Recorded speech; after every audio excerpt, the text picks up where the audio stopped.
Beautiful mess inside में आपका फिर से स्वागत है। मैं आपके लिए फिर से लेके आया हूँ एक हॉरर स्टोरी। कहीं मत जाइएगा, पूरी स्टोरी देखिएगा। दोस्तों, आज मैं आप लोगों के लिए लेकर आया हूं एक ट्रक ड्राइवर की आप बीती, जिसे सुनकर आपको डर का एहसास होगा। कहानी शुरू करने से पहले दोस्तों, आपसे एक छोटी सी गुजारिश है। अगर आपको कहानी अच्छी लगे तो वीडियो को लाइक करें और चैनल को सब्सक्राइब जरूर करें, ताकि हमारी नई कहानी आप तक आसानी से पहुंच सके। मेरा नाम विनोद सिंह है। मैं एक लॉन्ग हॉल ट्रक ड्राइवर हूं। सीधा सादा, बिना नखरे वाला आदमी। रेगिस्तान में ऐसे सफर किए हैं जहां गर्मी से खाल उतरने लगे, और पहाड़ों में ऐसे चढ़ाई की है कि खुद ब खुद धुआं निकल जाए। डर मुझे आसानी से नहीं लगता, मगर उस दिन जब कोटा में डिस्पैचर का फोन आया और बताया कि एक गुप्त सरकारी ठेकेदार के लिए सील लोड लेकर जाना है, तो मन ने न कहा पर मुंह से हाँ निकल गया। पैसे बहुत ज्यादा थे। 2 दिन के सफर के लिए 2 गुना किराया। कोई को ड्राइवर नहीं, कोई बैकअप नहीं, बस मैं और ट्रेलर में लदी एक स्टील की सीलबंद पेटी, जो बूंदी के पास एक मिलिट्री स्टोरेज यार्ड से उठानी थी। रास्ता तय था, कोई मोड़ नहीं लेना था। डिलीवरी का ठिकाना झारखंड के दूरदराज इलाके में स्थित एक सरकारी सुविधा। वक्त सिर्फ 48 घंटे। शायद मुझे ज्यादा सवाल पूछने चाहिए थे। स्टोरेज यार्ड में जो फौजी कागजों पर साइन कर रहा था, उसकी आंखों में थकान और चुप्पी थी, जैसे बहुत कुछ देख चुका हो पर कह नहीं सकता। कंटेनर एक छोटे फ्रिज जितना था, ट्रेलर के बीच में बोल्ट से कसकर जड़ा हुआ, जैसे खुद डरता हो गिरने से। न कोई लेबल, न चेतावनी का निशान, कुछ भी नहीं। उसने पेपर्स दिए और रुक गया। शाम 6 बजे के बाद पहाड़ों में मत रुकना, उसने कहा। मैं चौंका। कौन से पहाड़? तुम समझ जाओगे। वो कोई जवाब दिए बिना चला गया, जैसे कुछ बोला ही ना हो। मैं थोड़ी देर सोचता रहा, फिर खुद को झटक लिया। फौजी लोग वैसे भी थोड़े अजीब होते हैं। दोपहर तक ट्रक तैयार था, डीजल भरवाया और पूरब की ओर चल पड़ा। आसमान साफ, रास्ता मस्त और मेरी पसंदीदा थर्मस में गर्मा गर्म चाय। ट्रक की गूंजती हुई आवाज, सीट के नीचे की कंपन। जिंदगी का असली मतलब मुझे हमेशा ट्रक की कैब में ही समझ आता है।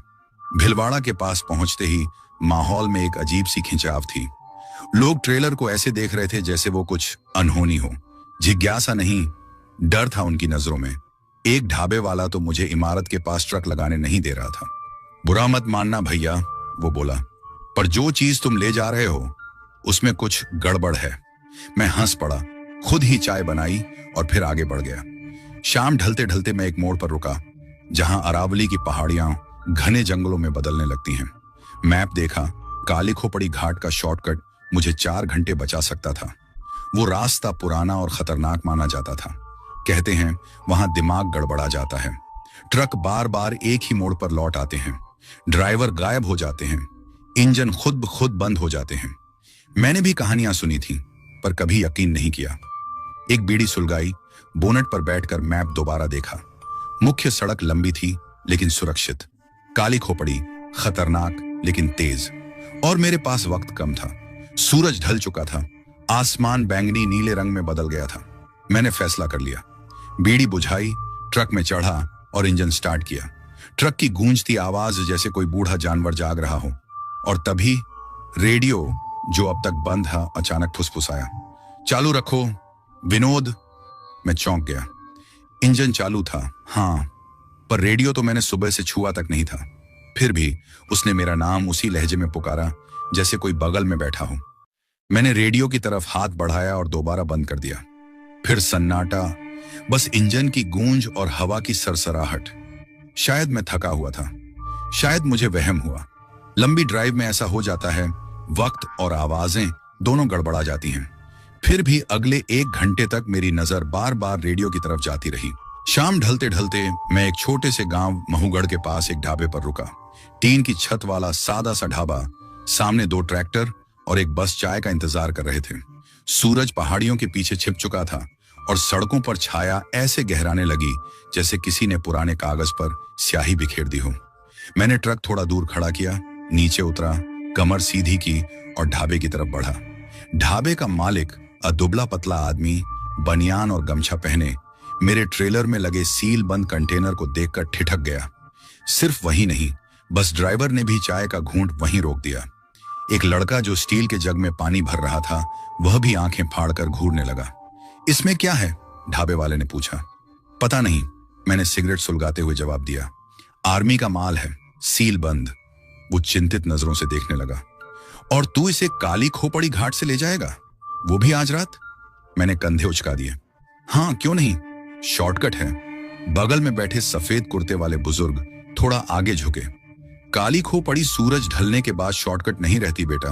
वो रास्ता तब सिर्फ उन्हें बुलाता है जो या तो खो जाना चाहते हैं या जिन्हें अंधेरे ने पहचान लिया है। मैं हंसा। बाबा, वो सब कहानियां हैं, आत्माएं, टाइम लूप, गायब होने वाले रास्ते, दादी नानी के किस्से हैं बस। पर बाबा नहीं हंसे। वो सड़क अब कानून नहीं मानती, वो अब यादों के हिसाब से चलती है, पछतावे और परछाइयों के हिसाब से, नॉट जीपीएस। वो लड़का बोला, मेरे चाचा गए थे उस रास्ते से 99 में, कभी वापस नहीं आए। ट्रक मिला था 1 महीने बाद नेता राहट के पास, पर ड्राइवर गायब, कोई सुराग नहीं मिला आज तक। एक और ड्राइवर भी बोला, 30 साल से गाड़ी चला रहा हूं, बस एक बार गलती की थी रात में उस घाट से जाने की, पूरा रास्ता जैसे जिंदा हो गया था। एक मंदिर 3 बार सामने आया, वापस मुड़ा तो वहीं पहुंचा जहां से निकला था, उसी ढाबे पे। कसम खा ली दोबारा नहीं जाऊंगा। फिर तो जैसे किस्सों की बाढ़ आ गई। कोई बोल रहा था आईने में खुद की परछाई नहीं दिखी, कोई लड़की बार बार उसी मोड़ पर खड़ी मिलती थी, कोई कह रहा था जिसका नाम लिया उसकी आत्मा सुन लेती थी, और इंजन वहीं बंद। मैं सुनता रहा, आधा मन बहलाव समझकर, आधा डर के मारे चुप। फिर वो बुजुर्ग पास आए, मेरे सामने खड़े हो गए। बेटा, उन्होंने धीरे से कहा, हर रास्ता इंसानों के लिए नहीं बना, कुछ रास्तों पर कुछ और ही चलता है, कुछ पुराना और भूखा, और जो चीज तू पीछे ले जा रहा है उसमें वो बुलावा है। उन्होंने एक लाल धागे की पुड़िया मेरी तरफ बढ़ाई।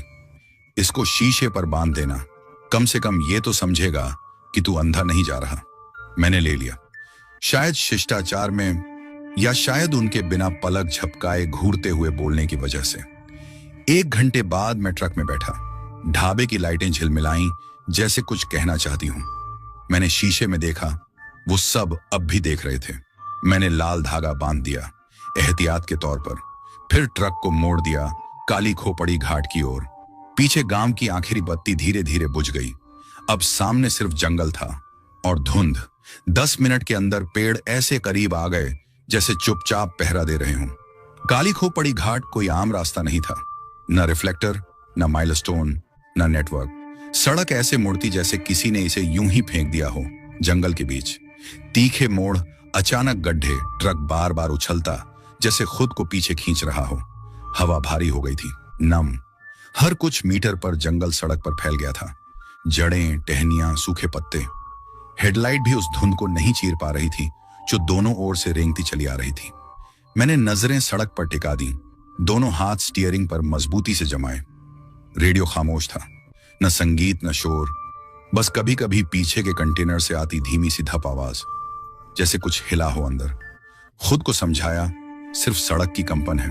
फिर मैंने उसे देखा, एक लड़की सड़क के किनारे खड़ी थी, नंगे पांव, हल्के सुर्ख सलवार कुर्ते में, लंबे बाल आधे चेहरे पर गिरे हुए। वो हिली नहीं, हाथ नहीं उठाया। हाई बीम की रोशनी पड़ने पर भी उसकी पलक नहीं फड़की, वो बस खड़ी थी। एक पल को दिमाग और दिल आपस में लड़ने लगे। पैर एक्सीलरेटर से उठा, शायद मदद चाहिए, शायद घायल हो। लेकिन तभी वो आंतरिक चेतावनी उठी, तेज, तीखी, मत रुक। और मैंने नहीं रुका, आगे बढ़ गया और शीशे में देखा, वो गायब थी। न चलकर गई, न पीछे हटी, बस गायब। मैंने दोबारा पीछे नहीं देखा, कभी नहीं। करीब 5 किलोमीटर चलने के बाद रास्ता 2 हिस्सों में बंट गया। एक पुराना, जगह जगह से टूटा हुआ, घास से भरा, दूसरा नया, चिकना और हाल ही में बनाया गया लग रहा था। मेरे मैप में इस फाटे का कोई जिक्र नहीं था, कोई साइन बोर्ड भी नहीं। मैंने ट्रक की स्पीड कम की। उसी वक्त ट्रक एकदम से झटका खाकर कांपा, जैसे ट्रेलर में कुछ भारी चीज जमीन पर गिर गई हो। रियर व्यू मिरर जोर से झूल गया, मेरे हाथ स्टीयरिंग पर कस गए, दिल जोर जोर से धड़क रहा था। मैंने ट्रक को साइड में रोक दिया और इंजन बंद कर दिया। जंगल एकदम पास आ गया था, एक भी कीड़े की आवाज नहीं थी। वो सन्नाटा जो हमेशा किसी अनहोनी से पहले आता है, अब मुझे अपनी बाहों में कस चुका था। मैं ट्रक से उतरा, धीरे धीरे ट्रेलर की तरफ बढ़ा। क्रेट अब भी बंद था, बोल्ट लगे थे, सील वैसी की वैसी थी, लेकिन ट्रेलर की अंदरूनी दीवारों पर ताजा पंजों के निशान थे, गहरे, तिरछे, लंबे, जैसे किसी ने भीतर से खरोंच कर उस क्रेट तक पहुंचने की कोशिश की हो। मैं 1 मिनट तक वहीं खड़ा रहा, कान लगाए। कोई हलचल नहीं, कोई आवाज नहीं, सिर्फ पत्तों की धीमी सरसराहट। फिर मेरे पीछे कहीं दूर से एक हंसी सुनाई दी, पतली नन्ही बच्ची जैसी, मगर कुछ गड़बड़ थी उसमें। मैं पलटा, टॉर्च जलाया, कुछ नहीं था। तेजी से वापस ट्रक में घुसा, इग्निशन घुमाया। इंजन ने स्टार्ट होने से मना कर दिया। 1 बार, 2 बार, ट्रक पूरी तरह शांत। मैंने गुस्से में स्टीयरिंग पर मुक्का मारा। अब नहीं यार। तीसरी बार कोशिश की, इंजन गुर्राया और चालू हो गया। ठीक उसी समय हेडलाइट्स ने आगे मोड़ को रोशन किया और वहां वही लड़की फिर खड़ी थी, इस बार सड़क के बीचों बीच, लेकिन अब उसका सिर अजीब कोण पर झुका हुआ था और वो मुस्कुरा रही थी। मुझ पर नहीं, उस क्रेट पर। मैंने ट्रक घुमाया, न ब्रेक मारा, न रफ्तार कम की, सिर्फ भागा। आधे घंटे तक मैंने पलकें झपकाई तक नहीं। हर मोड़, हर शीशे में उसे दोबारा देखने की उम्मीद थी, मगर वो फिर नहीं दिखी। पर सड़क, वो बदलने लगी। मैं एक ही पीपल के पेड़ के पास 3 बार से गुजरा, बीच से टूटा हुआ, जिस पर लाल कपड़ा बंधा था। हर बार खुद को समझाता रहा कि शायद वैसा ही कोई और पेड़ होगा। चौथी बार आया तो बहाना बनाना छोड़ दिया। काली खोपड़ी ने अपने जबड़े बंद कर लिए थे और मैं उसके अंदर था। अब तक मेरे हाथ स्टीयरिंग पर फिसलने लगे थे पसीने से। चौथी बार उसी पेड़ के पास से गुजरने के बाद साफ हो गया, मैं आगे नहीं बढ़ रहा। काली खोपड़ी घाट कोई आम रास्ता नहीं था, वो खुद को मोड़ रहा था, मुझे अंदर समेटते हुए। कुछ था वहां जो सही नहीं था। हवा भी अब भारी लगने लगी थी, जैसे शीशे के पार कोई मुझे देख रहा हो। जीपीएस तो 1 घंटे पहले ही मर चुका था, फिर भी मैं उसे बार बार देखता, जैसे कोई चमत्कार हो जाए। स्क्रीन पर बस एक ब्लिंक करता हुआ डॉट था जो कहीं नहीं जा रहा था। मैंने ट्रक की रफ्तार कम कर दी। आगे का रास्ता कोहरे में डूबा था, इतना घना जैसे सांस ले रहा हो। हेडलाइट बस कुछ फीट तक ही देखने दे रही थी। पीछे से फिर से क्रेट में एक जोरदार धमाका हुआ। इस बार ऐसा लगा जैसे कुछ भारी अब पूरी तरह अपनी जगह बदल चुका हो। मैंने रियर व्यू मिरर देखा, खून जम गया। मिरर के अंदर से कोहरा जमा हुआ था, जहां नहीं होना चाहिए वहां। और उस कोहरे के बीच 3 उंगलियों के निशान थे, लंबे, पतले, अंदर से दबाए हुए। मैंने फौरन पीछे देखा, कोई नहीं था। टॉर्च उठाई, पिछली सीटों को देखा, सब खाली, मगर हवा में अब बर्फीली ठंड थी। ऐसा लग रहा था जैसे ट्रक अब सांस ले रहा हो। अब मैं उस क्रेट को फिर से देखना नहीं चाहता था, पर मुझे देखना पड़ा। मैंने ट्रक दूसरी बार रोका, नीचे उतरा, पीछे गया। अब की बार क्रेट के बाहर छोटे हाथों के निशान थे, पतले, बच्चे जैसे, और वो गीले थे, जैसे किसी ने कुछ पल पहले छुआ हो। मैंने जंगल की तरफ देखा, ऐसा लगा जैसे वो मुझे देख रहे हों। सच में नहीं, लेकिन वो एहसास होता है ना, जब पेड़ पौधे भी तुम्हें घूरते हैं, वैसा। संभाल ले अपने आप को विनोद, मैंने खुद से कहा। बस एक बुरा रास्ता है, थोड़ा भ्रम हो रहा है। और तभी मैंने इंजन की आवाज सुनी। दूसरा ट्रक, दूर, पीछे से। मैं राहत की सांस लेते हुए ट्रक की सीट पर चढ़ा। साइड मिरर देखा, इशारा करने के लिए लाइट्स फ्लैश करनी थी, और वहीं मैं जम गया। जो ट्रक पीछे आ रहा था वो मेरा था, वैसे ही रंग, वही बम्पर पर डेंट, वही लाल धागा, वही सील किया हुआ क्रेट, धीरे धीरे मेरी ओर आता हुआ। पर मैं तो उसी में बैठा था। मैंने पलकें झपकाई, आवाज गायब हो गई। ट्रक भी, जैसे किसी ने सपने की स्लाइड बदल दी हो। मैंने फिर ड्राइव करना शुरू किया, अब तेज। मुझे कोई परवाह नहीं थी टायर की, माइलेज की, कुछ नहीं। और फिर वही पीपल का पेड़ फिर से आ गया। 5वीं बार। अब मैं टूट गया। ब्रेक मारे, दरवाजा खोला, सड़क के बीच खड़ा होकर जंगल की ओर चिल्लाया, मुझे पता है तुम क्या कर रहे हो। पेड़ नहीं हिले, मगर जवाब मिला, क्रेट के पीछे से एक फुसफुसाहट, मत पहुंचाना इसे। 3 शब्द, धीमे, खराश भरी इंसानी आवाज। मैं फिर से ट्रक में चढ़ा, दरवाजे लॉक किए, वहीं बैठ गया, सांसें तेज, और फिर चल पड़ा। क्योंकि जब कोई शापित सड़क नक्शा निगल जाए और तुम्हारा सामान मौत की फुसफुसाहट करने लगे, तो और कर भी क्या सकते हो। तुम चलते रहते हो, क्योंकि शायद अब सिर्फ आगे बढ़ना ही एकमात्र रास्ता बचा है, भले ही वो आगे अब मौजूद ही ना हो। मध्य रात्रि या फिर कुछ ऐसा ही, डैशबोर्ड पर लगी डिजिटल घड़ी 12:01 रात के समय पर आकर अटक चुकी थी। लगातार ब्लिंक कर रही थी, जैसे किसी पुरानी याद में फंस गई हो। अब मैंने देखना भी छोड़ दिया था। जंगल फिर बदल चुका था। पेड़ और भी घने हो गए थे। शाखाएं ऐसे झुक रही थीं जैसे ट्रक की छत को छूना चाहती हूं। कोहरा अब सड़क से चिपक कर बैठ गया था, जैसे किसी दूसरी खाल की तरह। और ट्रक के शीशे से बाहर की दुनिया और भी सिमटती जा रही थी, जैसे मैं और मेरा ट्रक किसी संकरे सुरंग में खींचते चले जा रहे हों। फिर कोहरे के बीच से एक आकृति उभरी। इस बार कोई लड़की नहीं थी, एक आदमी था, सड़क के बिल्कुल बीच में खड़ा। पुराना सफेद कुर्ता पहने हुए, बाहें फटी हुई, कपड़े कीचड़ से भीगे जैसे वो किसी दलदल से निकल कर आ रहा हो। नंगे पैर, घुटनों तक मिट्टी में सना हुआ। हाई बीम की रोशनी पर भी वो नहीं हिला। लेकिन उसका चेहरा कुछ गड़बड़ था। बिगड़ा हुआ नहीं, पर जैसे वो इंसानी शक्ल बनने की कोशिश कर रहा हो और पूरी तरह सीख नहीं पाया हो। मैंने ट्रक धीरे किया। जानता था कि रुकना नहीं चाहिए, फिर भी रुक गया। वो नहीं हिला। मैंने एक बार हॉर्न बजाया, उसने पलक तक नहीं झपकी। फिर उसने हाथ उठाया, धीरे से, लेकिन ट्रक की तरफ नहीं, पीछे की तरफ, सीधे उस बंद क्रेट की ओर। और उसने कहा बिल्कुल साफ आवाज में, ये यहां का नहीं है। मेरे गले में सूखापन उतर आया। मैंने खिड़की सिर्फ 1 इंच खोली। क्या है इसमें? वो मुस्कुराया, एक लंबी धीमी टूटी सी मुस्कान। ये उस सड़क से भी पुराना है, उस जंगल से भी पुराना। जिन चीजों को इसने छुआ है उन्हें ये आज भी याद करता है। मैंने पलक झपकाई। तुम्हें पता है इसके अंदर क्या है? उसने सिर हिलाया, फिर मेरी तरफ देखा। उसकी आंखें जैसे गीली मिट्टी में गड्ढे हों। जब तुमने पुल पार किया, ये जाग गया। अब ये तलाश रहा है। बस इतना काफी था। मैंने खिड़की जोर से बंद की, गियर में ट्रक डाला, पर उसके पहले ही वो आदमी मेरे दरवाजे तक आया। कीचड़ से सना हाथ हैंडल पर रखा और फुसफुसाया, लौट जा ड्राइवर, इसके जागने से पहले ये तुझे याद कर ले। और वो गायब हो गया। हाँ, गायब, चला नहीं, गायब, मेरी आंखों के सामने। मैंने एक्सीलरेटर पूरी ताकत से दबा दिया। ट्रक गुर्राया, टायरों की चरमराहट गूंज उठी।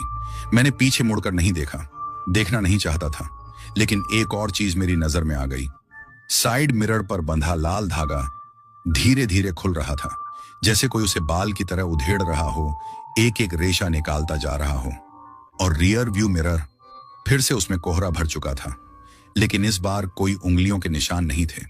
इस बार एक चेहरा था, मेरा चेहरा, मुस्कुराता हुआ। मैंने फिर ट्रक नहीं रोका, कम से कम अगले 30 किलोमीटर तक नहीं, या जितनी दूरी समझ आ रही थी, क्योंकि फासला तो कब का बेमानी हो चुका था काली खोपड़ी में। जंगल का कोई अंत नहीं था, सड़क पर कोई मील का पत्थर नहीं था, और चांद, शायद उसने भी आना बंद कर दिया था। अब बस एक चीज बची थी, वो क्रेट और उसके अंदर की चीज। फिर से एक जोरदार धमाका हुआ। जो आवाज आई थी वो जोरदार नहीं थी, बल्कि थिरकती हुई, जैसे धड़कन, जैसे इंजन के साथ साथ कोई सांस ले रहा हो। धप धप, विराम, धप। हर बार जब वो आवाज क्रेट की दीवार से टकराती, मेरी जबड़े कस जाते। मैं मानना नहीं चाहता था, लेकिन वो आवाज करीब आ रही थी, धीरे धीरे रेंगती हुई आगे की तरफ। फिर आया वो फुसफुसाता स्वर, तेज नहीं, गुस्से में नहीं, बल्कि नरम। विनोद, मेरा नाम, एक ऐसी आवाज में जिसे मैं जानता था लेकिन पहचान नहीं पा रहा था। मैंने झटपट रेडियो बंद किया, पर फिर याद आया वो तो पहले ही बंद था।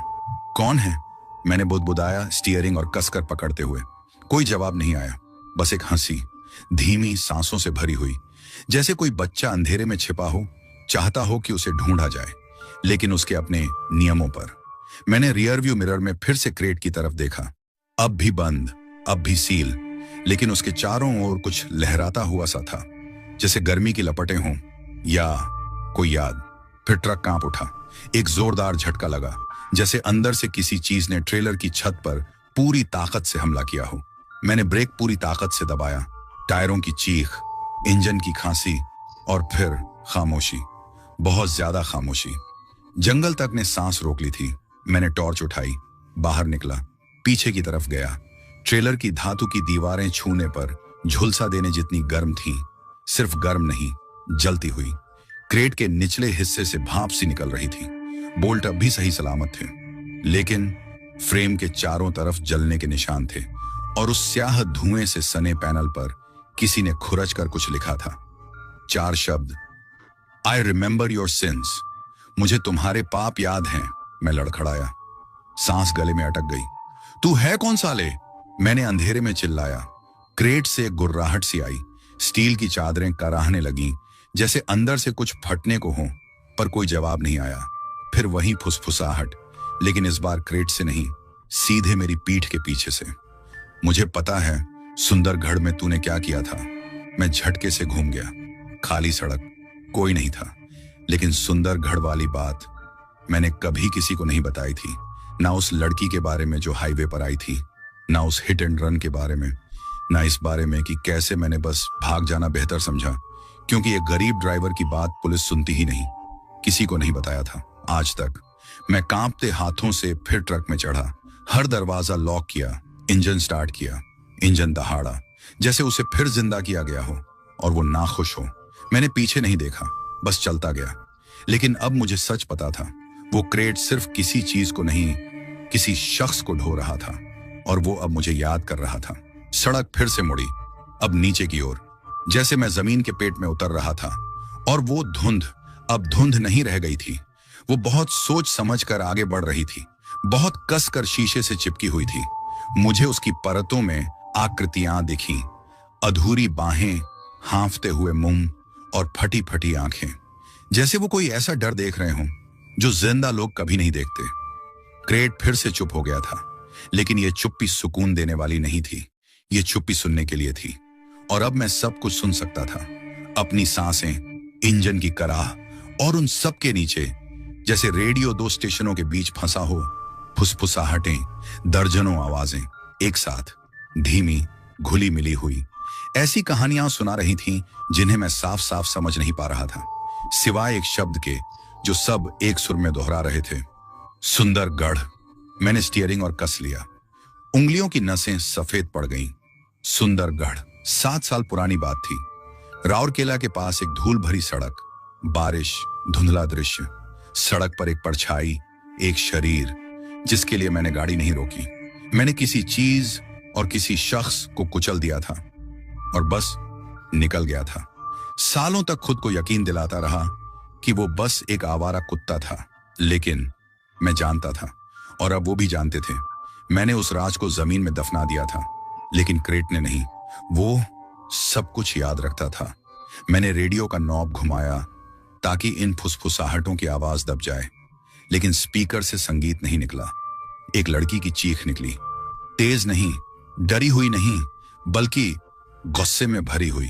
फिर ट्रक हिला, इस बार सड़क से नहीं, फिर से क्रेट से, इतनी जोर से कि स्टील की दीवार बाहर की तरफ दब गई। और फिर मैंने उन्हें देखा।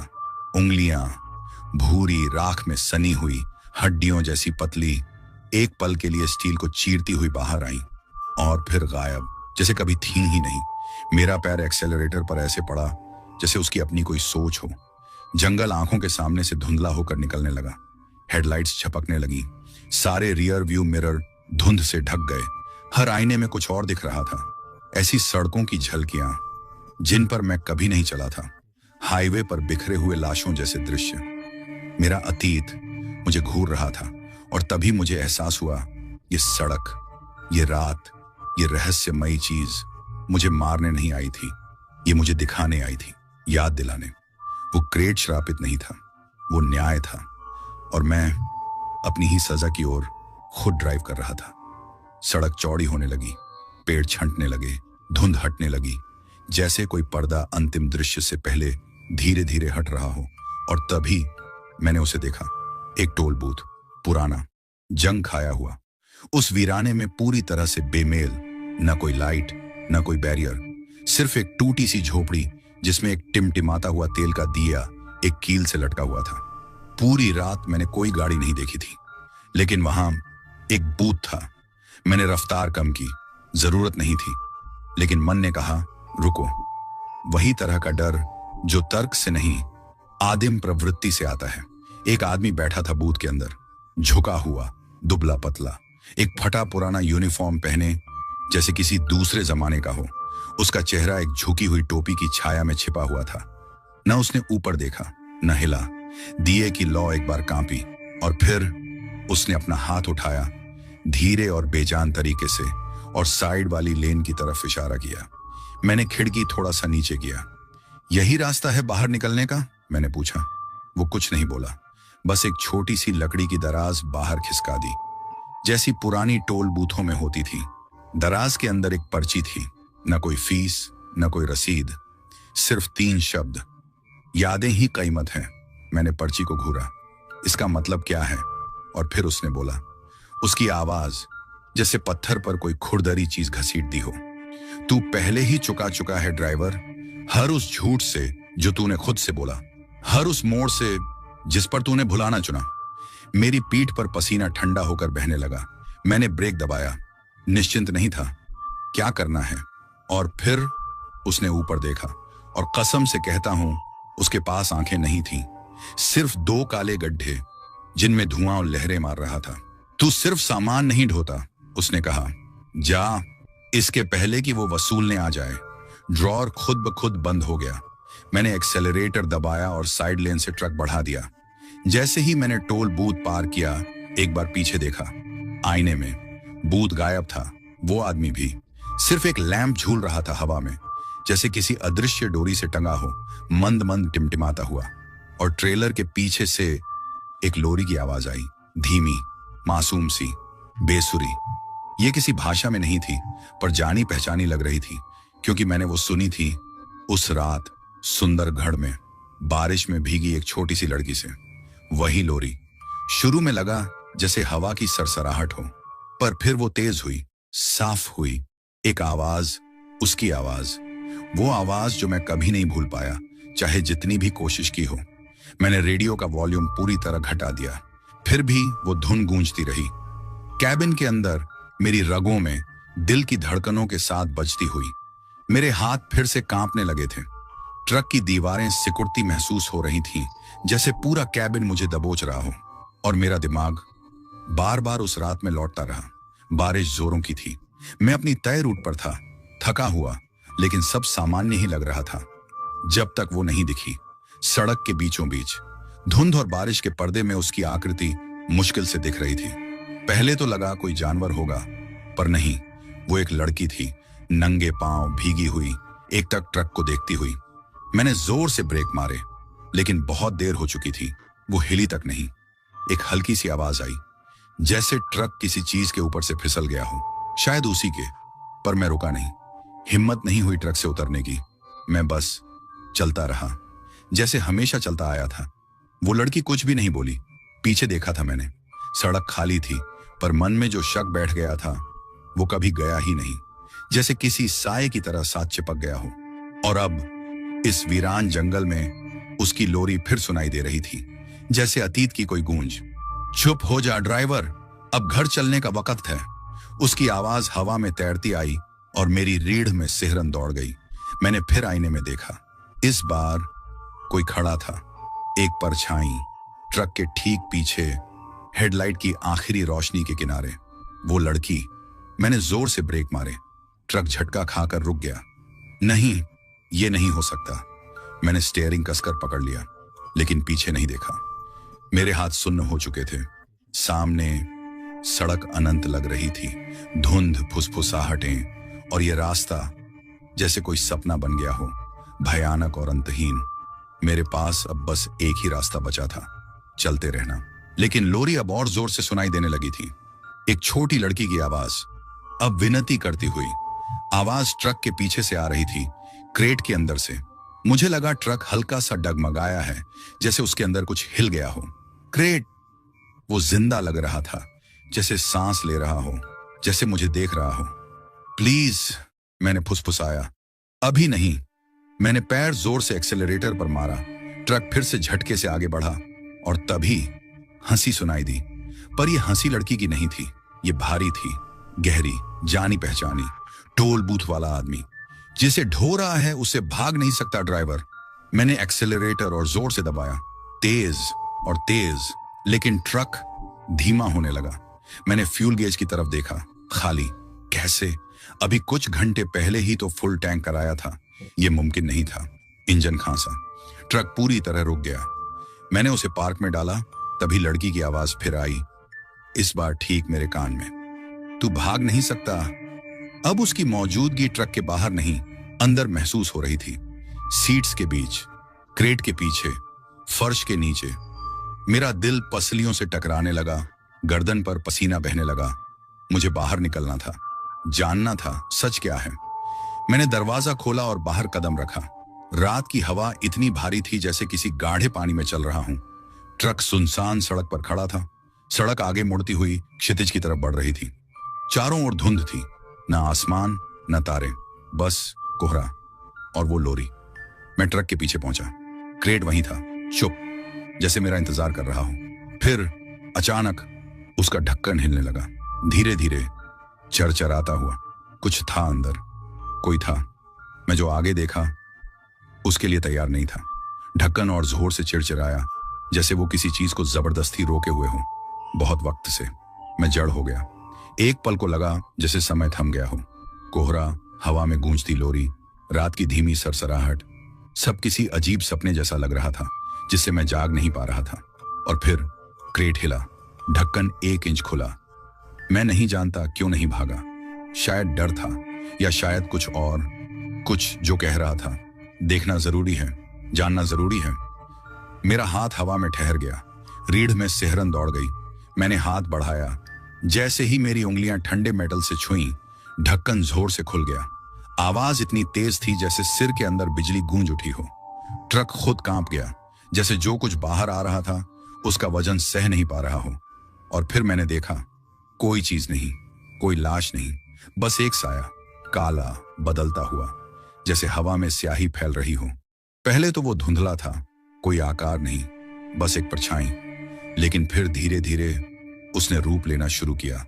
एक आकृति, लंबी, डरावनी। उसकी मौजूदगी से हवा ठंडी पड़ गई, सांस लेना मुश्किल हो गया, गला कसने लगा, जैसे कोई अदृश्य चीज मुझे दबोच रही हो, उस दुनिया से जो मुझे समझ में नहीं आती, पर फिर भी मेरा हिस्सा बन चुकी थी। साया धीरे धीरे ठोस रूप में बदलने लगा। लंबे फटे चिथड़े जैसे हाथ, उंगलियां बहुत लंबी, और चेहरा, या शायद चेहरा जैसा कुछ। आंखें नहीं थीं, सिर्फ खाली गड्ढे जो रोशनी को निगलते जा रहे थे। और फिर आवाज आई, एक धीमी घुटी हुई फुसफुसाहट। विनोद, मुझे याद है। साय ने मेरा नाम पुकारा। मेरे पैर जवाब दे गए। मैं पीछे हटना चाहता था, पर कुछ था जो मुझे रोक रहा था। मुझे सब याद है। ये सिर्फ आवाज नहीं थी, जैसे वो मेरी सोच के अंदर बोल रहा हो, मेरे सबसे गहरे डर को कुरेदता हुआ, मेरी रगों में घुसता हुआ। मेरी सांसें तेज हो गईं, दिल की धड़कन कानों में बजने लगी, पर मैं हिल नहीं सका, नजरें नहीं हटा सका। और फिर मैंने देखा, उस साय के पैरों के पास एक छोटी सी आकृति, वही लड़की, वही जिसे मैं उस रात सुंदरगढ़ की बारिश में पीछे छोड़ आया था। उसकी भीगी खाली आंखें मुझसे टकराईं, होंठ हिले, पर आवाज बस एक साया भर थी। तू रुका क्यों नहीं विनोद? मुझे बचाया क्यों नहीं? मैं घुटनों के बल जमीन पर गिर पड़ा। उसकी बातों का वजन मुझे कुचल रहा था। वो गिल्ट जिसे मैंने सालों से दफन कर रखा था, अब फट पड़ा था, खुला, जख्मी और रिश्ता हुआ। मैंने उसे वहीं छोड़ दिया था, बारिश में, उस सुनसान हाईवे पर, अकेले मरने के लिए। साया और करीब आया। उसका आकार अब और साफ हो चुका था, ज्यादा ठोस, ज्यादा डरावना। हवा भारी हो गई थी, जैसे वो मेरे शरीर से जिंदगी का हर कतरा खींच रही हो। तुझे याद आएगा, उसने कहा। मेरे चारों ओर ट्रक कांप उठा। क्रेट अंदर से थरथराया, जैसे उसके भीतर जो कुछ था अब फैल रहा हो, बढ़ रहा हो, ऐसे रूपों में जिनके लिए वो बना ही नहीं था। मेरे शरीर की हड्डियों तक कंपन पहुंचने लगी थी, जैसे दुनिया ही अब ढाने वाली हो। और फिर वो हुआ, सीने में बिजली जैसी एक तेज टीस उठी, दिल फटने जैसा लगा। मैं हाँफने लगा, पर जैसे किसी ने मेरी सांसें छीन ली हों। तुझे सब याद आएगा, साया फिर बोला, इस बार और तीव्रता से। वो पाप जो तूने छुपाए, वो बोझ जो तूने दबाया, सब बाहर आएगा। ये सड़क कभी नहीं भूलती, और मैं भी नहीं। मैं ना चीख सका, ना सांस ले सका। फिर साया ने मुझे छुआ। उसकी उंगलियां बर्फ जैसी ठंडी थीं, संवेदनहीन। वो मेरी त्वचा के अंदर तक धंस रही थी, जैसे सुइयां हों और मेरी आत्मा खींच रही हूं। और फिर दुनिया टूट गई। मैं जाग गया, लेकिन सब वैसा नहीं था। मैं स्टीयरिंग पर झुका हुआ था, पसीने में भीगा हुआ। मेरी सांसें ऐसे चल रही थीं जैसे मैं डूब कर निकला हूं। केबिन में सन्नाटा था, न लोरी, न कोहरा, न कोई साया, लेकिन क्रेट वो खुला हुआ था और खाली। मैं लड़खड़ाता हुआ ट्रक से बाहर निकला और टूटे हुए हाईवे पर गिर पड़ा। सुबह की धुंधली रोशनी बस फैलने लगी थी। आसमान हल्के नारंगी रंग में रंग रहा था। ये रोशनी राहत देनी चाहिए थी, पर नहीं दी। उस सुबह में कोई सुकून नहीं था, बस थकावट थी, बेचैनी। मैंने ट्रेलर की तरफ देखा। क्रेट का ढक्कन पूरी तरह खुला था। उसके जंग लगे कब्जे काले और टूटे हुए थे, जैसे अंदर से किसी ने पिघला दिया हो। अंदर ना कोई चेन, न भूसा, न कोई निशान, बस एक गहरा झुलसा हुआ निशान, जैसे कोई चीज वहां बहुत वक्त से पड़ी रही हो, इंतजार करती रही हो। मेरे हाथ कांपने लगे जब मैंने लॉगबुक खोली। सारे एंट्रीज धुंधली थी, तारीखें गायब थीं। आखिरी दर्ज की गई स्टॉपिंग टाइम 24 घंटे पहले की थी, लेकिन उसके बाद कुछ याद नहीं, जैसे सड़क ने वक्त ही निगल लिया हो। मैं वापस ड्राइवर सीट पर चढ़ा, दिमाग सुन्न, शरीर थका हुआ। चाबी घुमाई, इंजन जोर से गूंजा, जैसे कुछ हुआ ही नहीं, लेकिन मुझे पता था कुछ हुआ था। मैं बदल चुका था। जो मैंने देखा उससे नहीं, जो मैंने याद किया उससे। वो लड़की, सुंदरगढ़। मैंने अपने आप को समझाया था कि वो बस गायब हो गई थी, कि शायद मैंने ही कल्पना की थी, पर सच मैंने उसे छोड़ दिया था। मैं भाग गया था, और वो चीज जो उस क्रेट में थी मेरे उसी सच से पैदा हुई थी, उसी गिल्ट से पनपी थी, रूप लिया था। मुझे नहीं पता वो माल मुझे किसने दिया था या क्यों मैं ही चुना गया, लेकिन मैं सही पात्र था। एक ऐसा आदमी जो अपराध बोध से भरा था और बहानों से खाली, जो वीरान हाईवे पर खुद से भागता फिर रहा था और भूलने का नाटक कर रहा था। और अब वो चीज जो उस क्रेट में बंद थी, मेरे पाप का आकार, अब आजाद थी। मैं बस चलाता रहा। अब सड़क लंबी लगती थी, अनंत। पेड़ कम हो गए थे, आसमान फीका हो गया था, और मेरे शीशों में कुछ बदल चुका था। अब चाहे मैं मिरर को कितना भी एडजस्ट कर लूं, वो हमेशा दिखती थी, वही लड़की, सड़क के किनारे खड़ी, ना गुस्से में, ना दुखी, बस इंतजार करती हुई। जब तक अगला ट्रक स्टॉप आया, दुनिया कुछ अलग लगने लगी थी। न कोई ट्रैफिक, न पक्षी, न सभ्यता की कोई आवाज। मैंने ट्रक को धूल भरे लॉट में रोका। झंग खाए पंप के पास ढाबा वीरान था। उसका बोर्ड एक जंजीर के सहारे लटक रहा था, हवा में चरमराता हुआ। मैं बाहर निकला और वॉशरूम की तरफ चला, लेकिन फिर मैं रुक गया। आईने में अपनी परछाई देखी। मैं बूढ़ा लग रहा था, कई साल बूढ़ा। दाढ़ी में सफेदी जो पहले नहीं थी, आंखों के नीचे गहरी लकीरें, और मेरी आंखें बिल्कुल बदल चुकी थीं, जैसे कोई मेरी आंखों के पार से झांक रहा हो। जब मैं बाहर निकला, एक बूढ़ा आदमी चाय की दुकान के पास चारपाई पर बैठा था। उसके हाथ में एक चिपका हुआ गिलास था, जिसमें से वो चाय की चुस्कियां ले रहा था। उसकी नजर मेरी नजरों से मिली। जंगल वाली सड़क से आए हो? उसने धीरे से पूछा। मैंने बस सिर हिलाया। वो देर तक कुछ नहीं बोला, फिर कहा, वो रास्ता हर किसी को नहीं छोड़ता, सिर्फ उन्हें जिन्हें वो याद रखना चाहता है। इसका मतलब क्या है? मैंने पूछा। उसने अपना सिर मेरे ट्रक की तरफ इशारा करते हुए झुकाया। जो कुछ भी तुम ले जा रहे थे, अब वो तुम्हारा नहीं है, वो उसका है। मैंने धीरे धीरे मुड़कर ट्रक की ओर देखा। ट्रक का पिछला हिस्सा गायब था। ट्रेलर नहीं, सिर्फ कार्गो सेक्शन। स्टील ऐसे मुड़ा हुआ था जैसे अंदर से जला दिया गया हो। बाकी ट्रक बिल्कुल ठीक था, कोई टूट फूट नहीं, कोई छेड़छाड़ नहीं, बस खाली। वो गया कहाँ? मैंने फुसफुसा कर पूछा। बूढ़ा कुछ नहीं बोला, बस उठा, अपनी बातों में बड़बड़ाता हुआ चला गया, मुझे वहीं छोड़कर, अकेला। मैंने कुछ ही मिनटों में वो जगह छोड़ दी। अब न डिलीवरी की परवाह थी, न पैसे की, न किसी नियम की, बस चला गया, चलता रहा। और हर कुछ देर बाद वो दिख जाती, कभी साइड मिरर में, कभी विंडशील्ड के रिफ्लेक्शन में, कभी सड़क के बीचों बीच खड़ी, उन्हीं गीली चौड़ी आंखों से घूरती हुई। और जब वो नहीं दिखती, तो वो लोरी धीरे धीरे वेंट से आती हुई बजती रहती, जैसे उसने उस खामोशी में अपना घर बना लिया हो। अब मैं रात में कभी नहीं रुकता, शोल्डर पर सोता नहीं, और जंगल वाला रास्ता कभी नहीं लेता। लेकिन दिल के किसी कोने में मुझे पता है, मामला रास्ते का नहीं है, मामला मेरा है। जो मैं अपने साथ ढोता हूं उसका। कुछ बोझ ऐसे होते हैं जो जितने दिखते हैं उससे कहीं ज्यादा भारी होते हैं, और कुछ चीजें एक बार जो आजाद हो जाएं फिर कभी नहीं जाती, न गिल्ट, न भूत, न वो। तो दोस्तों, ये थी हमारी आज की खौफनाक कहानी। कैसी लगी कमेंट में जरूर बताइए। उम्मीद करता हूँ कि स्टोरी आपको पसंद आई होगी। अगर आपको स्टोरी पसंद आई है तो please like, share and comment करें। अगली वीडियो में फिर मिलेंगे। Thank you.